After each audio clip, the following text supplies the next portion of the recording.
gonna try to stop making noise. I usually do just like a little introduction. I'm like, hey, good afternoon, everyone. Welcome to the show. We're here today with Wes Everett. How are you, Wes? I am good, man. I am good. Thank you so much for having me on. Yeah. No, man, I'm glad to have you here. It's been a minute for sure. It has been. Yeah. It was gonna be sooner if, life didn't happen and the studio get flooded. Yeah. So quick, like if you want to just tell that story really quick, because this is your first show back since things got all things got Soggy. a little soggy.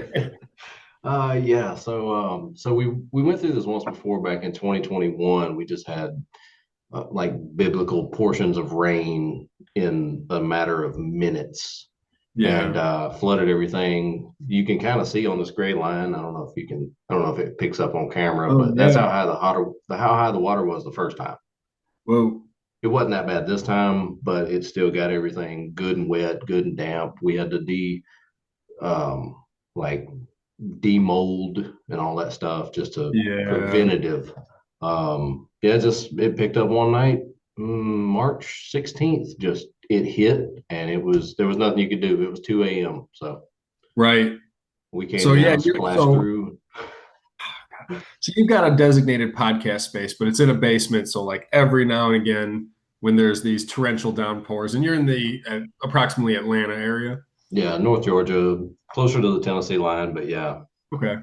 Yeah, we've God, this spring we've had some storms, man. It's been, I mean, crazy rain over here. Yeah. Yeah. You guys have gotten more of the tornado stuff here recently, right?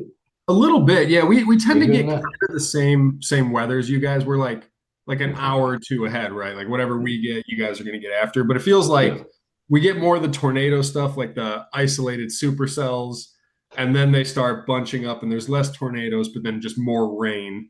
And you Yeah. guys kind of you get all the rain, and we get some of the more tornado warnings and hail and stuff. But it's been a hell of a spring for sure. It has been. And it's what, May 31st now? It's Ah, almost yeah. June, and it's still not even out of the 70s down here. I still like got my flannel out and like got my hoodies available. Like it doesn't feel like we're near summer yet. You know what I mean? No, absolutely Yeah. not. Oh well. So anyway, just to get into a little bit of backstory. So you have the Mosh Pit Podcast, which is actually the first podcast. It was the first interview and podcast I ever did as an author. Very So cool. yeah, it was. I vaguely remember you telling me that when we first got to talking because you had sent me your book and you're like, hey, why don't you check this out? Maybe read it, check it out, give us a shout out on the podcast. And I was like, why don't you come on and talk about it? Right, right. No, it was damn cool. And I was kind of an unlikely candidate. So like your Mosh Pit podcast is really dedicated to like indie music and punk rock and these kind of things. And you happen to read my book and you're like, well, I got a podcast. Like, you want to come on? And I was like, yeah, absolutely. And it was a lot of fun. It was a good, setting the bar kind of thing. Like, so for the Yeah, first interview, I was like, yeah, this was cool, man. It set a good tone. They're like, yeah, I want to do more interviews, very cool. Yeah. So I'm going to turn the interview on you because that's what I do. When did you decide to start doing a podcast? Like the video, bringing on artists, doing your thing.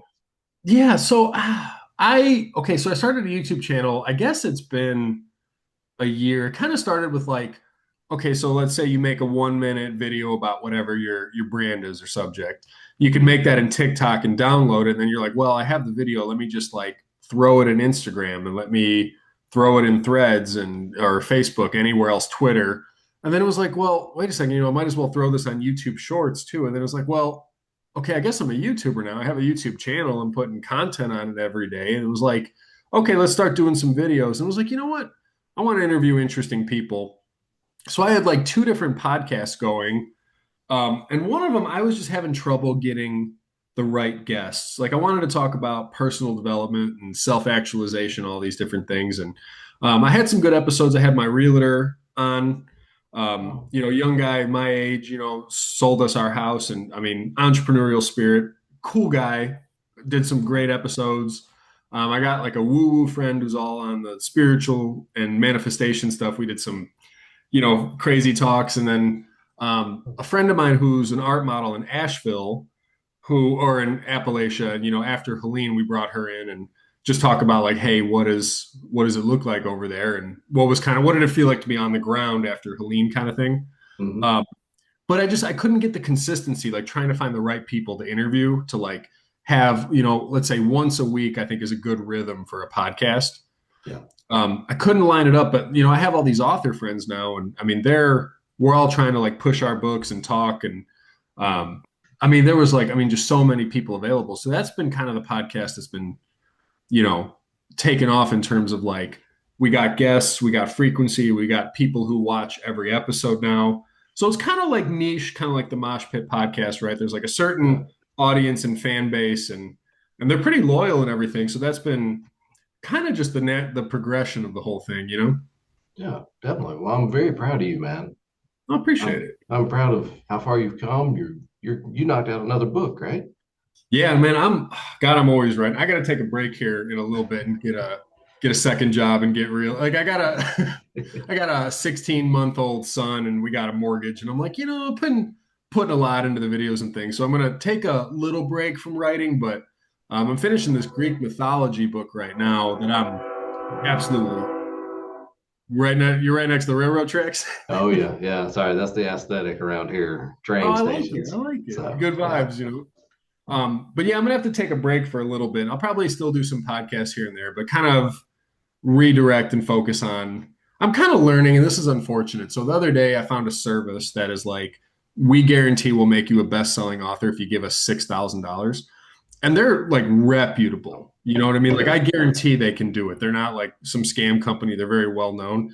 But to me, that tells me so many things you succeed in having a little bit of independent wealth save you about a year's worth of just labor, right? That Yeah. you know, if you have a podcast and you can promote it, you can push the episodes a little bit, you Mhm. can pay for the production or the equipment, all this different stuff. So books are no different. So I'm like, you know what? I like the books I've written. I think any of them, about half of them could be best-selling books potentially, but we're going to need some capital. You know what I mean? So I'm like, I'm going to focus on cash flow. Dude, Yeah, I completely get that. I know we were talking a little bit, off air, yeah, about the studio space and, rebuilding from, two floods now. right. And listen, I'm not rich. I've got a decent paying job, Hmm. but I come from no money. So I'm old poor, so I know how to make stuff just kind of happen. All Yeah, these new people, they're new poor. They don't know what to do without money. dude. Oh, honestly, I thought I coined the term new poor. I was meaning to make a video because I was like, the other day I was at Walmart, right? And it was like with the price of groceries, I'm like, I'm becoming a Walmart guy. I was like, I was doing Publix, that was kind of my thing. And I Mhm. was like, all right, we're going to Walmart now. And I didn't know where anything was, and I was just an absolute menace. So I'm in people's way, and like I swear, like the old poor are looking at me like the way that old money looks at new money with just like Mhm. like amateurs. They're looking at me like, oh, this new poor scum, doesn't even know where the damn frozen berries are. And I was like, shit, yeah, I'm clearly. Yep. Oh shit. But I swear, like being resourceful, right? Like that kind of country mindset. Mhm. Like I know that was one of the things with the interview with Helene is like, that neighbor that you look down on, right? Is like the guy had a big supply of food and he's got an ATV and he's always running his chainsaw and he's listening to Creed and he has a big Trump flag and you like hate the guy and then you're in an emergency and he's got a backup generator and it was like, Mhm. those I don't know, that whole resourceful, self-sufficient mindset. Um, People gotta really take a second look at that, and especially when in like a recession or times are tough. Like Oh the yeah. more you can stretch a little bit of resource to stretch it in a big way. I mean, that makes you very, very powerful when times are a little tight.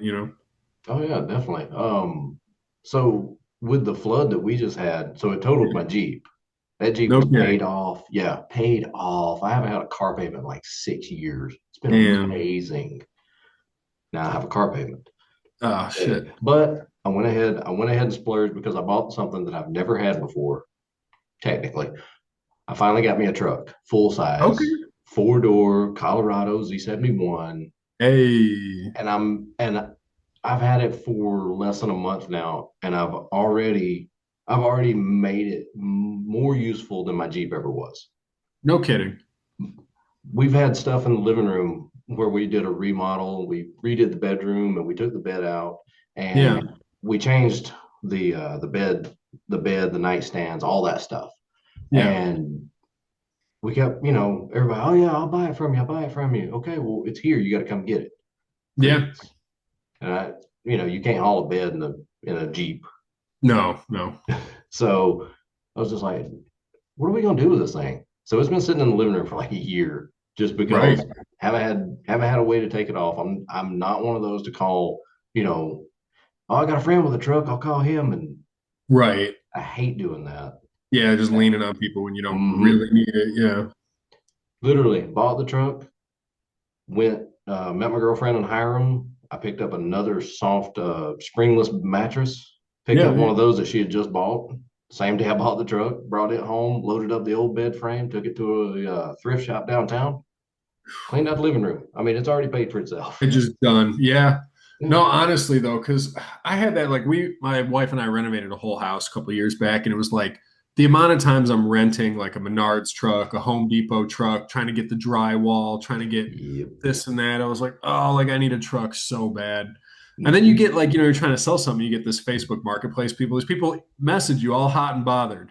And then it's all worked out, and then they just vanish, and you're like, what is it? They're just like drinking at 2 in the morning. They're like, I need a bed. And then like they wake up sober and they're like, no, I actually don't need any of that. And they just ghost it. But you're like, you know what? I'm going to bring it to you. Like, I got the truck. I'm coming your way. You can't Yep, it's say loaded no. up. I'll put it on your I'm front not be porch. there in 5.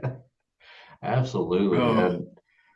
And that's the thing, man. You just got to be resourceful, especially this time with the yeah. way everything is. I mean, that's the biggest thing is being resourceful and being able to figure out what you know how to do and knowing Right. what you don't know how to do. Yeah. Yeah. And And having, just yeah, knowing when to ask for help and who to ask. And um, when I interviewed my realtor, he planted this seed. It was like, his mentor, a lot of people who are very successful all have mentors who are, you know what I mean? And that's the mhm, thing that I think a lot of people miss is like, there's so much headache you can save yourself if you maybe, lean on the wisdom of people who are 10 years ahead, 20 years ahead, who've already done what you're trying to do and can tell you where you don't have to step in a pothole, but he was saying like for any given goal, it's like, what do I need to know and who do I need to know? And mhm. I've always overlooked that who do I need to know thing. You know what I mean? Like it's always been like, okay, what can I do? And what do I need to Right. know? What can I with my own two hands and all this? But I mean, people collaborating can do so much more than just one individual because like you can't know everything and you don't have the time, but Mhm. yeah. YouTube videos are great, Right. but applying that is where the magic happens. Right. Right. Yeah, So, YouTube. Well, like when we were renovating the house, I mean, YouTube was my best friend, man, because it was like I didn't know anything. It's like plumbing, electrical stuff. Like, how the hell do you do this? And I mhm. don't know. I mean, YouTube's got literally everything, and that's a hell of a resource. I mean, this is like if you know how to use the internet correctly. I mean, we're like the most powerful people who've ever lived, right? Like you're walking around with a cell phone that's got the history of the known world at your fingertips.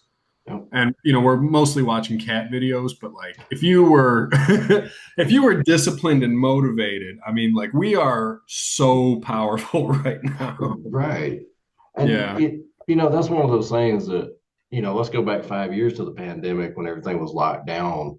There was Right. a there was a there was a thing, there was like a meme or some kind of little motivational picture that was going around forever Yeah. that eventually they debunked it anyway. But they said, you're in lockdown. If you don't come out of lockdown with a new skill, you don't lack time, you lack discipline, Ooh.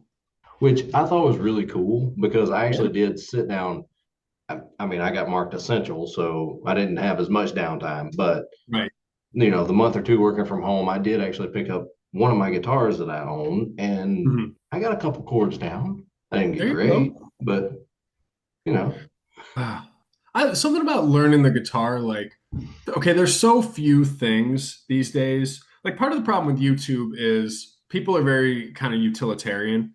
Like if Hmm. the video is like, hey, how to fix a 2014 Honda Civic, like you'll get views from everybody who's got a Honda Civic and the same problem. But if it's just like a video of two guys chatting, Hmm. there's not a lot of people who are going to take a chance on it because like people are on here because they want something. Yeah. But something beautiful about learning the guitar is like you don't necessarily have plans that you're going to become like some rock star. It's just like, no, I think it'd be cool to learn this just because, like for its own sake, for its own beauty. There's no real goal in mind, but Hmm. somehow in doing that, you get so much out of it, and it's not obvious, but it's like meditative. It's I don't Yeah. know. It's a beautiful skill, like you know what I mean. But for Hmm. its own sake, And plus, it would be kind of cool. I thought about this for a while, and I mean, I've tried, I have tried, and I can't get it. I don't know if it's just old age. But I thought, bringing bands in, it'd be kind of cool if, one of their guys didn't make it or couldn't show up. I could at least pick, rhythm, lead, whatever, yeah, something background fill to in or give them. something. Yeah, but Yeah. never happened. They usually have their own, they can do it. So I can just sit back and deal with the microphone, make sure they sound good. Well, I like it. Well, this feels like a good time to be at like a little bit of a crossroads in this episode here. So Yeah. we could talk about your podcast, or we could get philosophical, talk about entrepreneurship and the American dream. And I'm happy to do either because I have questions about both. Let's, I tell you what, however you feel like you want to take it, I'm an open book. You can ask me whatever you want to. We can discuss whatever you want to. Well, let me ask you this: is the Mosh podcast still going, or are you kind of like is it temporarily on pause? I know that your studio was destroyed for a bit, so obviously that's like The only blessing about that is I had actually stopped the podcast back in October. okay, I had brought it pretty much to a not an end, but a I'm gonna step away from this for a while end. right, So that was the best part was it wasn't really doing anything. I didn't have it. You were the only one that ended up me having to flake on because of that. You were the only interview I had scheduled at that point. hmm. And then flood happened and now we're making up for that. Yeah, there you go, there you So go. Well, I know we were talking a little bit before this about like potential things you can do with your studio. There was a minute when you and I were talking about producing an audio book with your studio mhm, because I think you're about 3 hours, 3.5 hours away from where I'm at. And we were like, all right, could we produce an audio book? Because I mean, you've got the whole setup, right? Like, mhm. I got the books, you got all the recording stuff. It was like, okay, could we get something together here? Um, what made you so in terms of like the Mosh Pit podcast, what made you start that specific podcast? I mean, just as a fan of the music or It's kind of funny. So I guess it was 2010, 2011. I was working at Walmart. okay. And one of the guys that I'd made friends with, he was a backstage kind of guy. He was a roadie for a couple of bands and he worked like inventory at Walmart at Yeah, night. okay. So we had this idea we wanted to start a radio station. That was where it first began. Okay. Well, 94.9 here out of Atlanta, they have a station, they have a show on Saturday nights called Backyard Country, where it's Okay. all local independent country artists. No I kidding. said, that is so cool. Why don't they do anything like that for Right. rock, metal, anything indie? They don't. Yeah, They focus on alternative. country, they focus on pop. And so that was one of the questions the guy asked me. He goes, why don't you do it? Why don't I do There you it? go. The problem is the reason I didn't do it is because nobody had heard of podcasting back in 2011. Right. That You was know, early on. yeah. So we started looking into stuff like mixers, headphones, microphones. All that stuff was super expensive back then, Oh yeah. like stupid expensive. Right. It's all like probably production level. Like, I mean, for official radio shows, television, news, it wasn't like, a guy with a studio at home. Right. It wasn't. Think of the ham radio operators. Right. They have their little niche stuff that hadn't really quite made it to podcasting yet, or I guess indie radio stations. I don't even know if there was podcasting back then, but Right. we were kind of at the forefront where if we could have started then, we'd be much bigger than we are now. Yeah, you would have been one of the first shows, Hmm. but it would have required, I mean, however much capital, right? Like you, Oh yeah. like if you began independently wealthy and then, yeah, Yeah. we can buy all the equipment, we can be early to the party. Hmm. Uh, and then the whole thing basically grows underneath you like a pyramid, right? Like Right. getting raised up from underneath and you Right. are already on top of the stack. Yeah. But coming into the Atlanta indie market, that was harder than getting the equipment. Bands were Okay. not taking a risk on somebody they've never heard of and give Interesting. it. Yeah, it took a good 5 years, easily 5 years before they started taking me seriously, and that was with consecutive shows. Right. Yeah. It was also maybe the influencer culture hadn't really taken off yet because like now Hmm. it seems so obvious that like if you want your brand to be visible, like take every opportunity you can find, right? I mean, anyone who wants to interview you, like you don't say no. Right. Just don't say no. Just show up, and I mean, you never know who's going to see it, and it's all obviously good practice all the time. Hmm. You're going to get better with every interview. You're going to get more comfortable with the whole thing, represent yourself better. So, but I could see starting out like that wasn't people weren't thinking like that. It was like, oh, let's be very careful with whatever opportunities and this kind of stuff. Hmm. Yeah, Hmm. public image or something.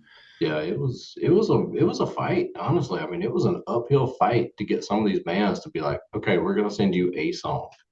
Right. And then proving that, look, we're not gonna charge you, we're not gonna sell it, we're not gonna go behind your back and do anything Ooh. crazy.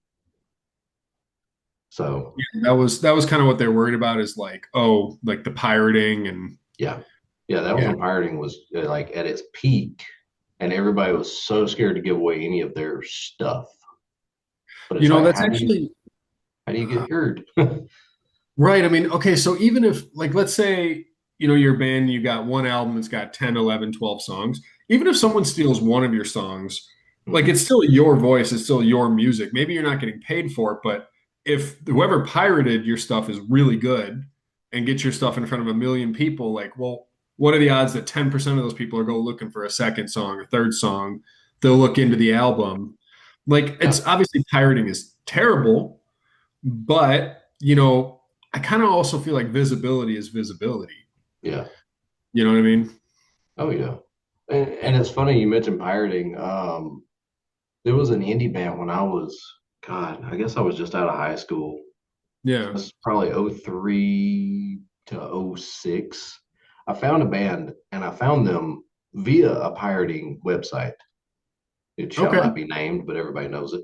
Uh, but I found it, and a Something with couple of years ago, wire in yeah, right. it. And I found them, and I really enjoyed their stuff. I actually reached out to the lead singer a couple of years ago, and I got an interview with him when I told him, "Hey, dude, I've been a big fan of your show, of your band for a while." Of course, Right. they've all split up and gone their separate ways, but Yeah. he came on, he talked, and it was so fun. Yeah. But you wouldn't have, like, you discovered this person through someone else's bad behavior, right? Like Right. stealing music, trying to like sell it on the side or give it away or something. Hmm. Yeah. Yeah. It is funny how life goes me, but that visibility thing matters, right? I mean, it's not easy to get in front of people. Right. So it's kind of like even if people are stealing your stuff, it's like they're like kind of marketing on your behalf, and you're like, oh, okay, Yeah. you know, Right. Throw it on a mixtape. Give it out. like give it out, yeah, hand it out. Because I mean, like in Nashville, there's people like handing out CDs on the street. You know what Hmm. I mean? Like hey, check out my mixtape, this and that. You see that constantly. Check out my new album, But I mean, visibility is visibility. So, Yeah. Oh all right, yeah. let me ask you this on the entrepreneur side. Okay. Obviously, you and I were two guys who are chasing the American dream. We've got day jobs, but we got these other things we're working on, and we're fighting for it in very inconvenient ways. Between like carving out time on the weekends when the grass is getting too long, or your spot gets flooded. Why do some people go after this, and some people, just are very comfortable? I, that's a good question because I've met them from both sides of the guys that are happy working for somebody else. I got a paycheck coming in. I don't need anything else. And then you got Right. the other side of the coin of I'm tired of working for somebody. I want to do my own thing. I want to call my own shots. I guess it's just how we're wired. Yeah. Like me, I'm kind of middle of the road. Yeah, I could work for somebody else. Pay me. Yeah. Cool. I'd also like to make this a little bigger. Maybe Right. doing that too. I can do You know? both. Yeah. Ah. So I don't know. It's a very good question. What do you think? I'm gonna throw it back I to think you. you're right about the way we're wired. I feel like you look out at nature, right? You got like, Mhm. let's say a honeybee. It's making all this delicious honey that we're enjoying. It's pollinating all these flowers. I don't think the honeybee really knows it's doing any of that. It just is doing what it is built to do. Mhm. But what it's built to do happens to be of great service to Yeah. everybody else. And I feel like, I'm religious slash spiritual, and I feel like human beings are purposefully made different for that same thing that, like, there's a guy who wants to be a fireman, and that job needs to happen. There's a guy who wants to be a farmer, and that job definitely needs to happen. And there's a guy who wants to make a podcast that gives credit to the fireman and the farmer. Yeah. And, and there's, for every need, there's a human being who's the right person for the job between like their skills, experience, passion. You know what I mean? Like there's someone who lines up with everything that needs to get done. Mhm. So I think it's just So, good. But yeah. Sometimes I wonder if I envy the guys who keep it simple because like I can't keep anything simple. You know what I mean? It's like everything's got to be complicated. But I don't know. I kind of, I like what I'm doing, even though it's like a pain in the ass. And God bless my wife, because I think I'm probably a really difficult person to live with. You know what I mean? Just restless, dude. hey man, I get it. Listen, I've got a whole collection of board games over here. My girl asks me all the time. She's like, "Why do you pick the most complicated ones?" Because I don't want to always play Monopoly. It's like, Give me no, something else, you know? I'm gonna mix it up a little bit. Yeah, Um, I want a board game. The instruction booklet's that thick. yeah, it takes an hour just to like figure out. Yeah, how do you play this game? Yeah, right. Oh, do you think you're going to start another podcast, like something different and go a different direction, or try to bring back the mosh? It's possible. It's possible because I've launched. I want to say launched. I've had three podcasts. So I had Okay. the Mosh Pit Podcast, um, where I was basically the guy because I went through a couple of co-hosts. They played their part, but we just ended up splitting ways because life. Yeah. Um, we've got another one with another friend of ours where it's me, Amanda, and a girl named Kayla. We do polite conversation where we take kind of heavy topics and make Hmm. them lighter, make them not Okay. so taboo. Mm. Focus a lot on mental health and stuff like that, and just Right. Right. and really one of those things where it became kind of a almost a therapy session where we just come in. I mean, we would normally I don't record if I've had a bad day, like if it's just one of those negative, the day sucked, I just want to go to bed Yeah. kind of Yeah. good Yeah. days. We would focus that and pull that and basically do a therapy session down here as a show. Interesting. It got it out. The day wasn't so bad. You realized that, oh yeah, it sucked, but it could have been a lot worse. Right.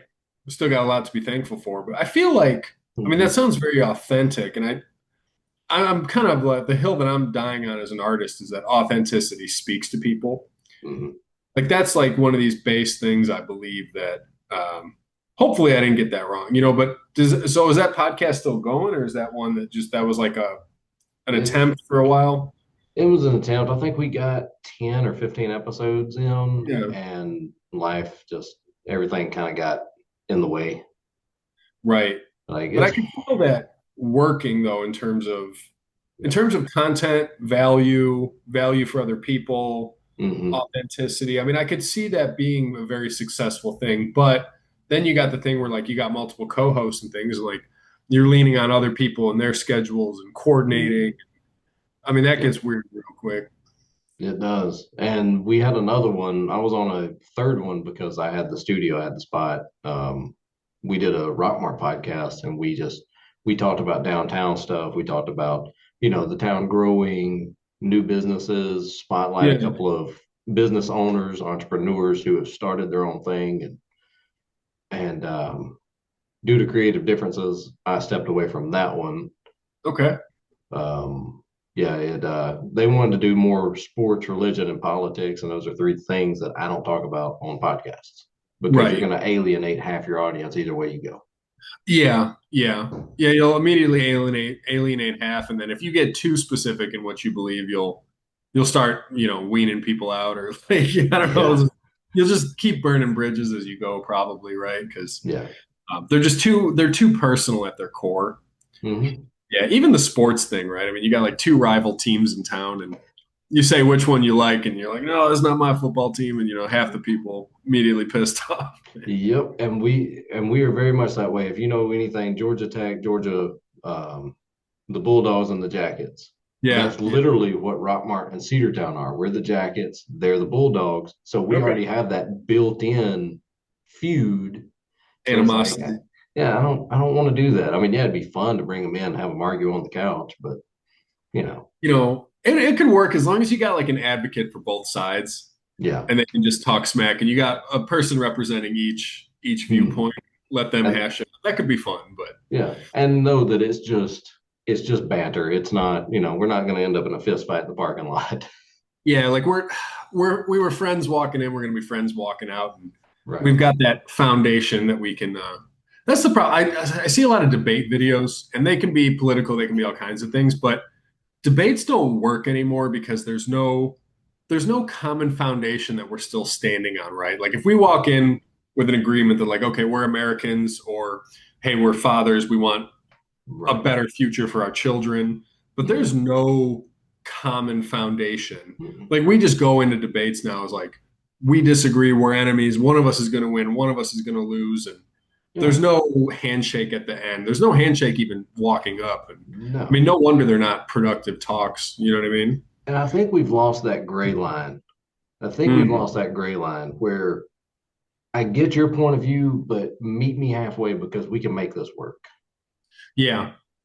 The really good debates, what they'll, it's like opposite of a straw man argument. It's like a strong man argument. It's like, I would say, like, okay, Wes, if I'm understanding correctly, I think what you're saying is this. So instead of just like me saying, I disagree, you're wrong, or I'm going to twist your words, we Hmm. start with like, let me make sure that I understand, and then we'll start from there. And I mean, even that, there's a level of respect, and our society just doesn't have it. And I'm not sure how we come back from that. Yeah, that's a good question. That's what we should focus on. Right. That should be the heart of the debate is like, hey, how do we what Mhm. is the common denominator that or the common thread? And I feel like all around the world people could probably get down on the idea of like, hey, we want our children to inherit a better world than we did, or like we want Yeah. them to have opportunities that we had or didn't have. But we Hmm. certainly don't want our kids to be born with less Right. good things, less good food, less jobs, less money, less And the health. bad part is you can hear people actually say that. Well, I had to suffer through this, so y'all should too. Yeah. Like I get going through a struggle. I get to Right. build character, but it doesn't have to be as bad. Uphill both Yeah. ways in the snow. That's like the old joke, right? It's like it was like there's like movie scenes where people are in a blizzard and like some horror. It was like, oh, my parents walking to school back in the day. It was like Yeah. back in my day, we used to carry bags of ice up 20 flights of stairs, and it was like, okay, like does that mean everyone needs to do like and people have the mentality like, oh, if I suffered previously, everyone else, it's a Hmm. rite of passage. I got through it, you'll get through it. And it's like, shouldn't we try to make the world a little more decent? Like Right. it's like Right. kind of the goal. But I don't know. Yeah, that's one where and society's got to address that because it's a little vicious. And I have to imagine there's still common ground that Hmm. we can look to, but people don't, I don't know, people don't necessarily want to find that common ground anymore. Yeah. I But know. So I see we're running low on time. Do you want to hop out, hop back in? Are you we got good? we got yeah, we got 5 minutes and then I do gotta go cut this grass after. Uh, Let me ask you this philosophically. For anyone yeah. watching this who's entrepreneur, Okay. got that mindset, you've had three different podcasts, studio's been flooded twice, you got a day job, you got different commitments. How do you stay inspired and oriented and focused on the dream when life seems to be just telling you like, no, hell no, give up? Uh, man, that's a good question because I ask myself that all the time. Because I mean, listen, I got a camera over here that my wife was watching when I walked into the studio that morning that the studio was flooded for the second time. And you Yeah, could just see it on my face where I was just like, I'm done. I am done. There's I'm no beat up, man. point. Yeah. Like, why do I want to rebuild? Why do I want to spend what money I do have, put it all back down here just to watch it float away again? A third time in a year from now or something. Right. And Yeah. it I love my studio. I love my spot because here's another thing. The loss of third places is a real thing Hmm. because you have your house, you have work, but nobody goes anywhere else. Right. The malls are dead. Nobody wants to hang Hmm. out in Walmart parking lots anymore.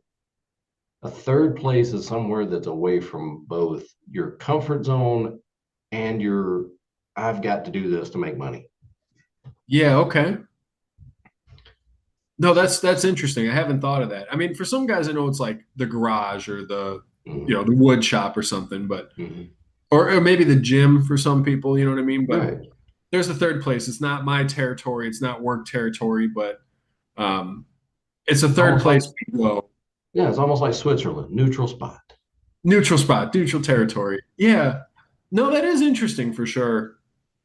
So let me ask you, as an entrepreneur, is it okay to have bad days? Absolutely. I think your bad days are what bring into clarity the good days.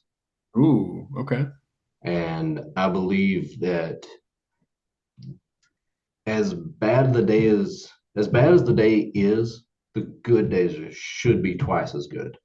Hmm. Kind of like stocks, right? Like 2 out of 3 years will be a winner, and Right. that year that's a loser sucks. But overall, it should go 9% Mhm. a year on average, right? Yeah. Yeah, Yeah. You should always get better, but we know that the bad days are out there and the right. train is back. The train is back. But yeah, just don't make videos on a bad day. That's a rule for all entrepreneurs. Like if you're having a bad day, don't make your content unless it's going to be really authentic and Mhm. you're just telling I, people straight up like honesty. This is where I'm at. I mean, I say make the video, maybe don't publish it. Make the video, get it out because Mm, the negativity needs to be out. Because if you hold it in, you're going to kill somebody. That's just it. you're gonna freak out eventually. Yeah. Exactly. I do. So, I do that frequently. I'll make like a 5 minute video and I'm ranting and bitching, and then I just like, okay, I feel better and I'm deleting that. yeah, Just right. Dude, move on. I think if I had a camera, a setup in my car, that would be perfect because the road rage, you just get it out and it's Oh, done. yeah. Man, I cuss in traffic. I'm not the type to like follow people or, like if you cut me off, I'm gonna figure out where you live. It's nothing like that. But I'll cuss, call someone some things, and then I'm okay. Yeah. And then I can just go back to being peaceful. Yeah. Turn Turn the radio back up. the radio back up. I'm over it. Oh man, well, I hope you do get the podcast back going or some kind of podcast. I mean, you got like a beautiful setup there. It's a cool studio. You're an interesting guy. It's just like even for both of us, like, okay, which podcast is gonna connect and create value? Because I feel like anything valuable is gonna eventually succeed. Like you're talking about the mental health podcast. It was like if that's one for sure that like if you could have kept it going, Yeah. it's for sure going to find an audience and succeed. Mhm. But it's a matter of like, okay, the infrastructure, like who are the hosts and how do we get the schedule and how do we get the consistency and then we got to learn all the stuff, the keywords, the SEO, the descriptions, and Yep. then promoting it and finding that loyal audience who's gonna then find more people.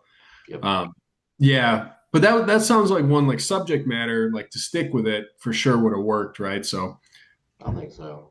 yeah, And like I said, I am open to launching podcasts down here. Like if you want to come in, record something just to see if this is what you want to do, like you have the idea, you want to try it out, you don't have yeah, the setup, because I know nobody's going to spend this kind of money to have something that they're never going to use. right, I mean, right. that's just fact. Oh. Hey, I know Zoom's going to kick us out in a minute, but Wes, I'm going to put your links and things in the description. Definitely give Wes a follow. Interesting guy. Love to see what you're going to do next here. So, and love to have you on anytime, brother.